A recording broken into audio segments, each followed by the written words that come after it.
ایک دفعہ کا ذکر ہے کہ جنگل میں ایک ہاتھی اپنے چھوٹے سے بچے کے ساتھ رہا کرتا تھا۔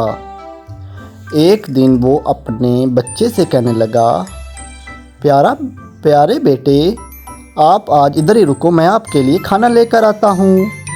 تو چھوٹے بچے نے جواب دیا، جی ٹھیک ہے، میں آپ کا انتظار کروں گا اور میں ادھر ہی ہوں، آپ ہمارے لیے کھانا لے کر آئیے، مجھے بھی بہت بھوک لگی ہوئی ہے۔ اس کے بعد ہاتھی وہاں سے چلا گیا اور وہ خوراک کی تلاش کرنے کے لیے جنگل میں ادھر ادھر پھر رہا تھا۔ آخر کار اس کو کوئی چیز نہ مل سکی، وہ تھوڑا جنگل سے دور نکل گیا۔ پھر اچانک ایک شیر کی نظر ہاتھی کے بچے پر پڑی اور وہ اس کو کھانے کے لیے آگے بڑھا، اور جیسے ہی اس نے حملہ کیا تو ہاتھی اچانک وہاں پہنچ گیا۔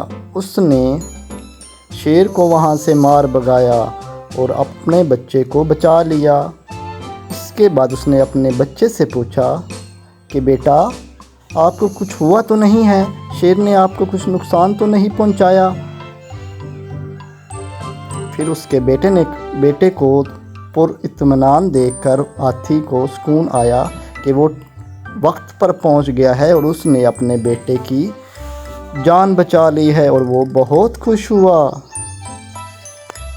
پیارے بچوں، اس کہانی سے ہمیں یہ سبق ملتا ہے کہ ہمیں اپنے بچوں کو اپنی آنکھوں سے اوجھل نہیں ہونا چاہیے، کیونکہ آج کل کے دور میں کسی پر بھروسہ نہیں کیا جا سکتا کہ کون ہمارا دشمن ہے اور کون ہمارا دوست۔ تو ہمیں اپنے گھر کی اور اپنے بچوں کی خود حفاظت کرنی چاہیے اور ان کو کسی کے سہارے نہیں چھوڑ کر جانا چاہیے، اسی میں ہماری بھلائی ہوتی ہے۔